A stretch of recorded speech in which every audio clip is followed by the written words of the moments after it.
welcome back out to Bush Block Homestead. Today we're going to talk about keeping cool out the bush block as we have limited power and it's been hot.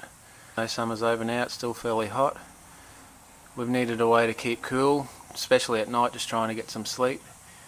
During the day we've had a bit of breeze, and this breezeway in between the containers has been pretty good, or otherwise we're at work, or otherwise I'm sweating working in the container. But either way, at night we want to try and get a good night's sleep and try and keep cool. But due to the fact we have limited power, it's hard to run pedestal fans. There's no chance of running air conditioning unless we run the generator and use the air conditioner in the van. But we come up with a different idea. We've been running our 12 volt esky here for a while. I've had this for probably 10 years. I originally purchased it for the bus when we're going to make a motorhome. But at the moment, all we have in it, we've got some long life milk. The main thing we've got in the freezer compartment are these bottles of water, which are all frozen.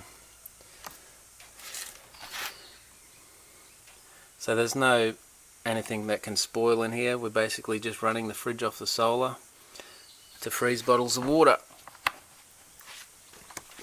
And I'll show you why we're doing that shortly. But a thing I have added to the system is this voltage switch.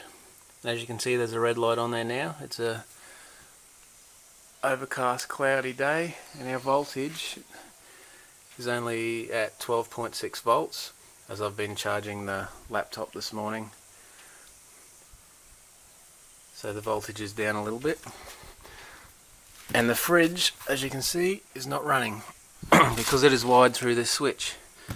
And what this switch does is once the voltage of the batteries reaches 13 volts or above, it'll turn on, and then once the switch drops down to 12 volts, it turns off again and won't turn the fridge on unless it hits 13 volts again. So this is an adjustable switch with a on and off adjustable settings, which is good. You don't want a standard low voltage switch, say that switches off at 12, because the battery is under load. As soon as it'll switch the fridge off, your battery will jump back up to say 12.3 or whatever, because the battery was under load. And then the fridge on a standard low voltage switch, it'd switch on again, and your fridge would be forever switching on and off, cycling on and off, which is no good for the compressor in the fridge.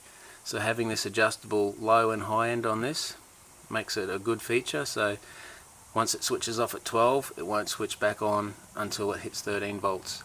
And on a bright sunny day, it'll run all day because, basically the battery's full with the solar and charge regulator, and the voltage sits around 13.7 volts. Before we got this switch on a cloudy day, if we had to go to work or go away, we used to have to turn the thermostat of the fridge right down, as we didn't want to drain the battery right down. But now we can leave it up high, and the voltage switch will switch it off when the voltage of the battery gets to the preset level, which in this case is 12 volts, and that'll help protect the battery. So we don't have to worry about adjusting the thermostat based on the cloud cover or the weather. We can just leave it and the switch will take care of it. Well, we're back at the fridge now. It's actually still not running. We're at showing 13.2, and we've still got the red light here. So any second now that should actually change to green. The green light on that's only dull, and then the compressor on the fridge will kick in. You can see there now that the red light has gone off. There is a green light on there. You might or might not be able to see it.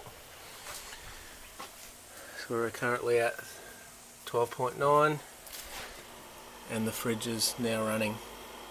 You can hear the compressor running there. And that'll continue to run all day if the sun keeps shining. Otherwise, if it drops down to 12 volts, the red light will come back on that switch, and it'll switch the fridge back off and save the battery from draining too low. Well, it's just started we've got a little bit of drizzle of rain coming down, a few clouds in the sky. We'll go have a look why we've got these bottles of ice and what we use to keep cool. So we're just in the shed at the moment that I built, that 6-metre lawn locker. Currently using it for storage. But this is what I come up with. I've seen a few of these on the internet.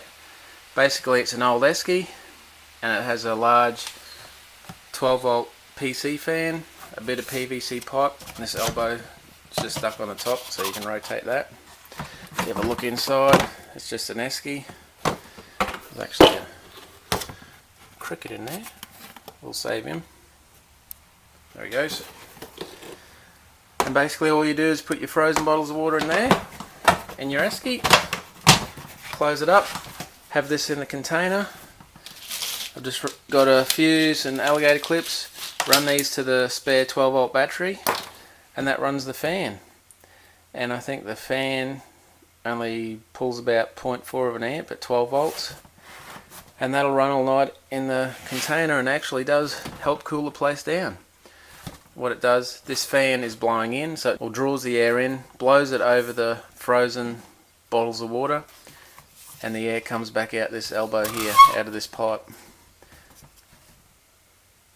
And that's basically how it works. It's just basically an evaporative cooler. You're taking the warm air in, gets cooled by the ice bottles inside and gets blown out there.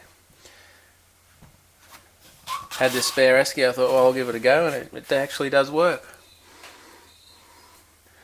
So while we haven't got any major power, we can run that overnight just with that old car battery, and during the day the fridge just makes ice bottles just from solar power, from the deep cycle battery that it's connected to. Well, there you go. There's a little thing how we try and keep cool during the heat out here. Obviously in the future we'll have something more advanced, but this has been doing well in the meantime. Thanks for joining us. We'll catch you again next time.